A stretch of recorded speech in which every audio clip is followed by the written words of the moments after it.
Hello, this is Colin Liddell, and this is the Shortpod, a brief and succinct podcast commenting on the events and issues of the day. And today it is the 23rd of January 2025. It is now 3 days since Donald Trump has been president, so it's enough time to give my impressions of the new Trump administration. Now, Trump is really somebody who evokes a lot of mixed feelings in any reasonably intelligent and nuanced person.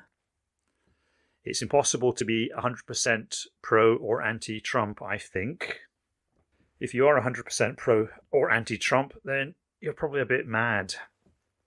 Now, there's lots to criticize in Trump. First off, this guy is incredibly corrupt.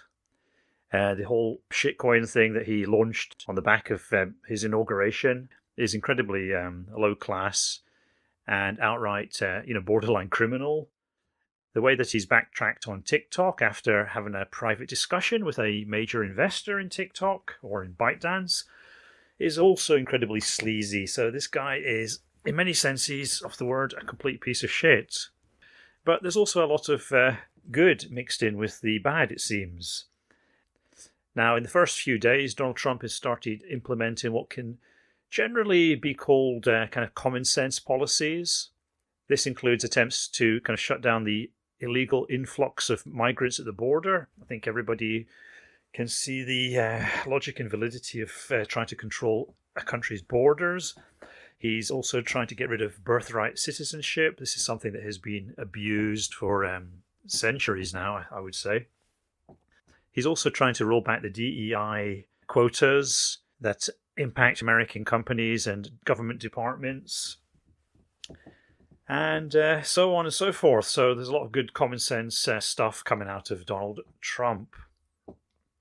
At the same time, he seems to be taking a rather abrasive approach to America's global soft power. He's pulled out of the Paris Climate Agreement. He's pulled out of the World Health Organization. He's torched America's kind of green credentials. And if the scientific evidence is that there is a man-made global warming crisis underway, that seems a little bit irresponsible, etc. But at the same time, there are real kind of energy concerns that impact on the economy. So maybe he's taken a bit of a kind of short-termist approach, which is what a lot of politicians do anyway. But rubbing up all his allies the wrong way and threatening to invade countries like Panama can have a lot of bad blowback, which shouldn't be underestimated. The case can still be made that Trump is possibly serving a higher master. By that I mean, he's been compromised in some way or bribed in some way to do the bidding of another country or power. You could say that a lot of his actions are consistent with trying to implode NATO, and also by attempting to redraw national borders, i.e. the annexation of Greenland or the Panama Canal. He has given a green light to other major powers to redraw their borders, i.e. China vis-a-vis Taiwan, Russia vis-a-vis Eastern Europe, etc. So that's a point to keep an eye on. That's a point that people should worry about. And of course, in his earlier life, Trump was exactly the kind of person that the Russians would be liable to gather compromat on, and exactly the kind of personality that would be susceptible to those kinds of operations. But setting that aside, until a smoking gun is discovered, we have to look at the broad parameters of what Trump's doing.